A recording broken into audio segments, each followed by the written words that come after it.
If you find yourself skiing the Alta or Snowbird resorts in Utah and you glance across the canyon, Mount Superior roars up in front of you.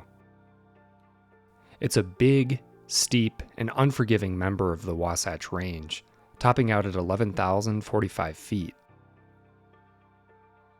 I've always been impressed by the bold lines that backcountry skiers take down its south face.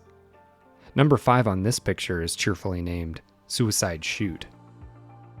But it hit me a few weeks ago that in all of my years of skiing Little Cottonwood Canyon, I'd never really set foot on the north side. It feels wrong to leave big summits in your backyard unbagged, so we set out to tackle Superior. It looks like they went down here. Actually, I might do that too.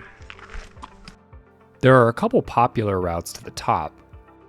The South Ridge, which I've read involves low 5th class climbing, so ropes, harnesses, and cams are a good idea.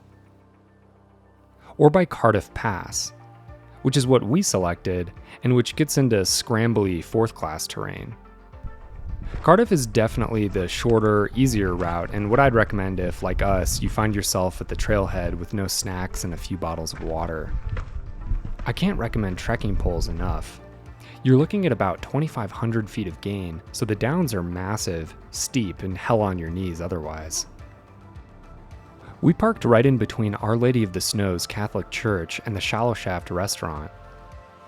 There are something like 5 spaces there, but if those are full, there's tons of parking behind the white line most places along the road. To actually start the trail, you follow Michigan City Road, past the police station until it turns into gravel, and after Upper Guard Road, you keep hanging left at any turns you come across. After this, you switch back up to Cardiff Pass and then traverse west across the ridge, past the Hellgate Cliffs, to get to Superior. The ascent of Superior, even from this non-technical angle, gets a little scary at times and requires a bit of focus. One fall up here would probably be a bad time, if not be fatal. I kept thinking that I wanted my climbing helmet since there's a bunch of loose, sharp rock. Not the worst idea to throw that in your bag. Upon reaching the summit, you're rewarded with gorgeous 360-degree views of Big and Little Cottonwood Canyons, as well as the Salt Lake Valley.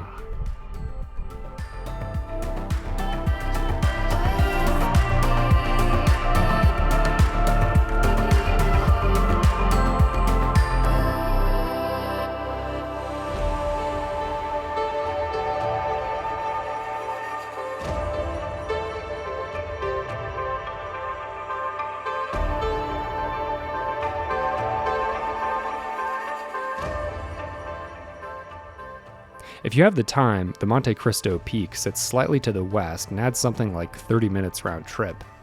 However, I was extremely hungry at this point, and all we could think about were garlic burgers and beers at Cotton Bottom.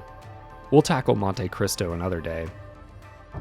I notice these more on the descent, since I get so summit focused on the climb, but in the heart of the Wasatch summer, you hike through fields of purple silvery lupines and brilliant yellow wildflowers. There are many worse ways to spend a Sunday afternoon.